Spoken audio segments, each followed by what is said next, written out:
This is Ace with ATN, your source for all things nerdy.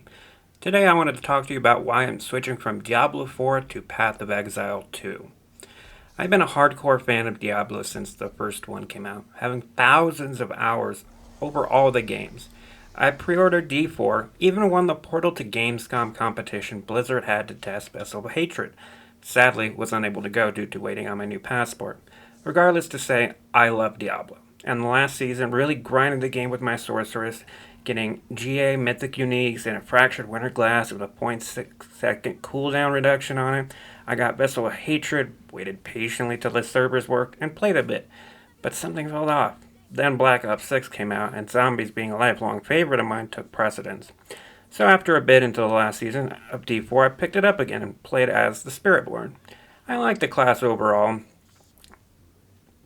but I had this lingering feeling when I started the story content.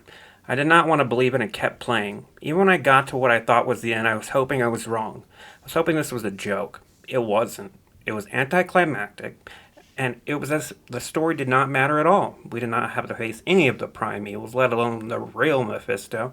The whole story felt like a prologue of something great.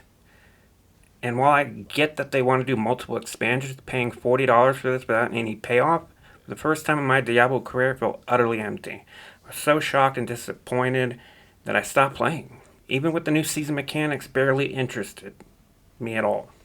While I only ever played a little bit of Path of Exile 1 recently, I heard good things about the PoE 2 beta.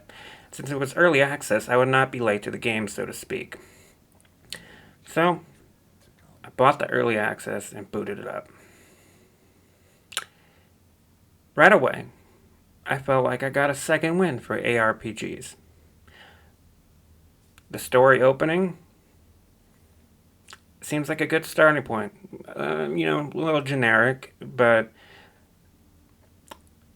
the character selection, only some are available until the game fully comes out in 2025. I picked up the sorcerer since I am coming from that as my main in D4. Unlike PoE 1, I did not feel overwhelmed by all the new mechanics or the massive passive tree. I am only just hitting Act 2, but I'm eagerly waiting to get to the end game to really see the full extent of the early access version of this game. The customization is just such a breath of fresh air. Your options are almost limitless. And yes, they do have a microtransaction page just like D4. This one actually has quality of life purchases, just like premium stash tabs used for real world trading, currency tabs, and the like, to help sort out all the loot you get. They have hideouts, cool cosmetics, and yet none of it is needed. While I do recommend at least one premium stash tab so you can trade with other players, it's not necessary at the end of the day. Diablo 4 has cosmetic skins, mount skins, and they're pretty pricey. And none of them have quality of life. It really doesn't help the game. And speaking of Vessel of Hatred again, I never died once in Vessel of Hatred. Not once. And I felt like literally no challenge, as if I could sleepwalk through it on hard mode. With PoE 2, I actually have to try, and I'm loving it. With the added dodge roll mechanic, it makes fights more dynamic. Even just barely into the game, it has drawn me in a way Vessel of Hatred never did. Blizzard really dropped the ball with this one. And Path of Exile 2 is really filling that ARPG void with how many people are playing it, even in early access. So for now, I'll be covering PoE 2 content and leaving behind D4. For now, at least.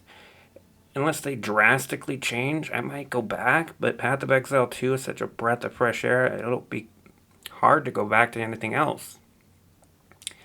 So, this has been Ace with ATN, your source for all things nerdy. Thank you for watching, and I hope you guys give Path of Exile 2 beta a try. Catch you on the next.